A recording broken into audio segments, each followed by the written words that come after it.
और इन सारे 10 साल के कार्यकाल के अनुभव के आधार पर आज की मजबूत अर्थव्यवस्था को देखते हुए जिस तेज गति से भारत विकास कर रहा है,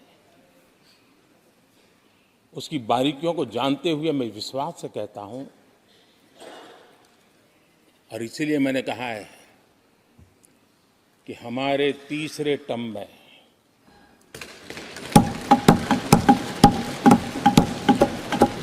भारत दुनिया की तीसरी बड़ी आर्थिक ताकत बनेगा।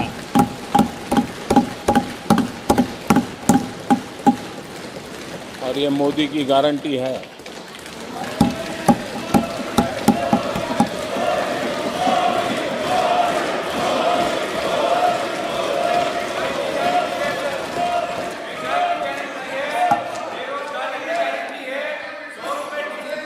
माननीय अध्यक्ष जी, इनको पहले मौका नहीं दिया था क्या? सबको मौका दिया है ना? हाँ,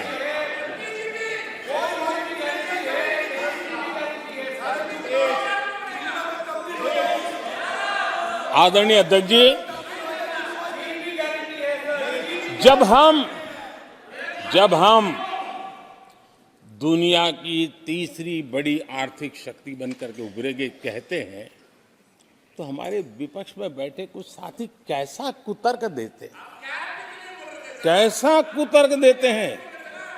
वो कहते हैं इसमें क्या है, ये तो अपने आप हो जाएगा। क्या कमाल है आप लोगों की। मोदी का क्या है, ये तो अपने आप हो जाएगी। मैं जरा सरकार की भूमिका क्या होती है इस सदन के माध्यम से देश को और विशेष करके देश के युवा मन को बताना चाहता हूं, देश की युवा शक्तियों को बताना चाहता हूं कि होता कैसे है और सरकार की भूमिका क्या होती है। आदरणीय अध्यक्ष जी, 10 साल पहले 2014 में फरवरी महीने में जो इंटरिम बजट आया था, उस समय कौन लोग बैठे थे आपको तो मालूम ही है, देश को ही मालूम है। जो 10 साल पहले इंटरिम बजट आया था, उसे पेश करते समय उस समय के वित्त मंत्री ने जो कहा था, मैं उसको कोट कर रहा हूं, और एक एक शब्द बड़ा मूल्यवान है जी। जब आप लोग कहते हैं ना कि तो अपने आप तीसरे नंबर पर जा ही जाएगा, ऐसा कहते हैं, उनको जरा समझना चाहिए। ये उन्होंने क्या कहा था, I now wish to look forward and outline a vision for the future. Vision for the future. पूरे ब्रह्मांड के सबसे बड़े अर्थशास्त्री बोल रहे थे। I now wish to look forward and outline a vision for the future. आगे कहते हैं, I wonder how many have noted the fact that India's economy, in terms of the size of its GDP, is the 11th largest in the world. यानी 2014 में 11 number पहुंचने पर क्या गौरवगान होता था। आज 5 पर पहुंच गए और आपको क्या हो गया, क्या हो गया। आदरणीय अध्यक्ष जी, आदरणीय अध्यक्ष जी, आदरणीय अध्यक्ष जी, आदरणीय अध्यक्ष जी, आदरणीय अध्यक्ष जी, आदरणीय अध्यक्ष जी, मैं आगे पढ़ रहा हूं। गोगोई जी, थैंक यू, आपने अच्छा कहा। मैं आगे पढ़ रहा हूं, ध्यान से सुनिए साथियों, ध्यान से सुनिए। उन्होंने कहा था is the 11th largest in the world. बड़ा गौरव का बात था। There are great things in the store. आगे वो कह रहे हैं, there are great things in store. फिर आगे कहते हैं, there is a well-argued view that in the next 3 decades, India's nominal GDP will take the country to the third rank after the US and China. उस समय ये ब्रह्मांड के बड़े अर्थशास्त्री कह रहे थे कि तीसरे नंबर पर 30 साल में हम पहुंच जाएंगे। 30 साल। और फिर कहा था ये मेरा विजन, जो मैं मनमोहन सिंह नहीं थे उस वक्त, बैठो। मनमोहन सिंह नहीं थे। बहुत लोग हैं जो ये ख्यालों में रहते हैं वो ब्रह्मांड के सबसे बड़ी अर्थशास्त्री है।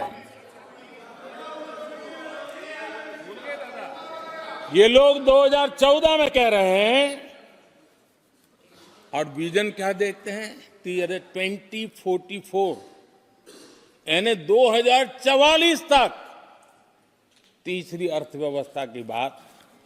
ये इनकी सोच, ये इनकी मर्यादा, सपना भी देखने का सामर्थ्य खो चुके थे लोग।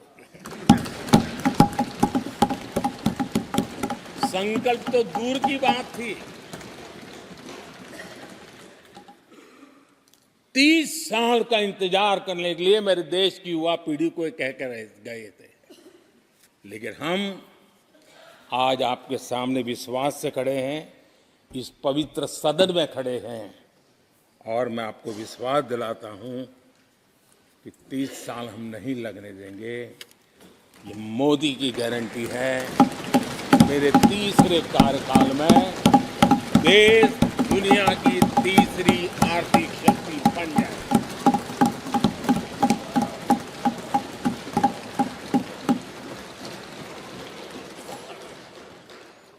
कैसे लक्ष्य रखते थे, उनकी सोच कहां तक जाती थी, दया आती है। और आप लोग 11 नंबर पे बड़ा गर्व कर रहे थे, अब 5 नंबर पहुंचा दिए जी। लेकिन अगर 11 पर पहुंचने से आपको खुशी होती थी तो 5 नंबर पहुंचने पर भी खुशी होनी चाहिए। देश 5 नंबर पर पहुंचा, आपको खुशी होनी चाहिए। किस बीमारी में फंसे पड़े हो। आदरणीय अध्यक्ष जी, भाजपा सरकार की काम करने की स्पीड, हमारे लक्ष्य कितने बड़े होते हैं, हमारा हौसला कितना बड़ा होता है, वो आज पूरी दुनिया देख रही है।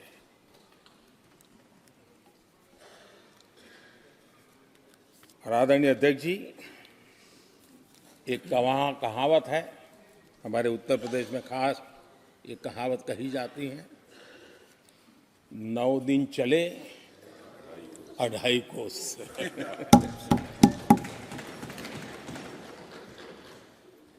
और मुझे लगता है कि ये कहावत पूरी तरह कांग्रेस को परिभाषित कर देती है। ये कांग्रेस की सुस्त रफ्तार, कांग्रेस की सुस्त रफ्तार का कोई मुकाबला नहीं। आज देश में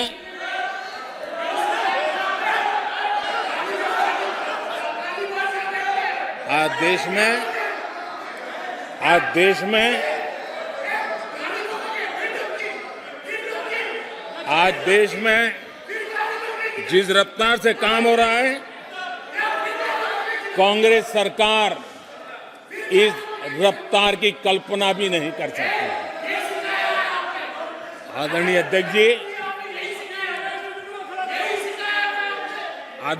जी, शहरी गरीबों के लिए हमने 400 घर हमने गरीबों के लिए, आदरणीय अध्यक्ष जी, हमने गरीबों के लिए 4 करोड़ घर बनाए।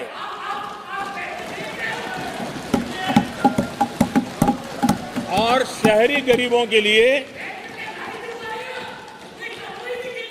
80 लाख पक्के मकान शहरी गरीबों के लिए बने।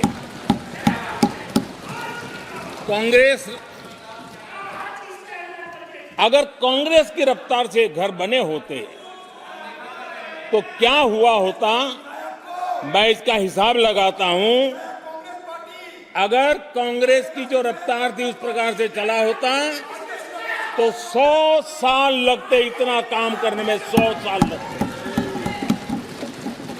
5 पीढ़ियां गुजर जाती। आदरणीय अध्यक्ष जी, 10 वर्ष में 40,000 किलोमीटर रेलवे ट्रैक का इलेक्ट्रिफिकेशन हुआ। अगर कांग्रेस की रफ्तार से देश चलता, इस काम को करने में 80 साल लग जाते। एक प्रकार से 4 पीढ़ियां गुजर जाती। आदरणीय अध्यक्ष जी, हमने 17 करोड़ अधिक गैस कनेक्शन दिए। ये मैं 10 साल का हिसाब दे रहा हूं। अगर कांग्रेस की चाल से चलते तो ये कनेक्शन देने में और 60 साल लग जाते। 3 पीढ़ियां धुएं में खाना पकाते पकाते गुजर जाती। आदरणीय अध्यक्ष जी, हमारी सरकार ने सैनिटेशन कवरेज 40% से 100% तक पहुंची है।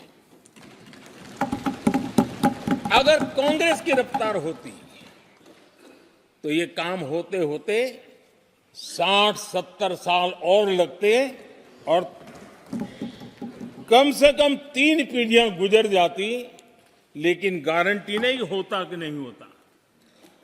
आदरणीय अध्यक्ष जी,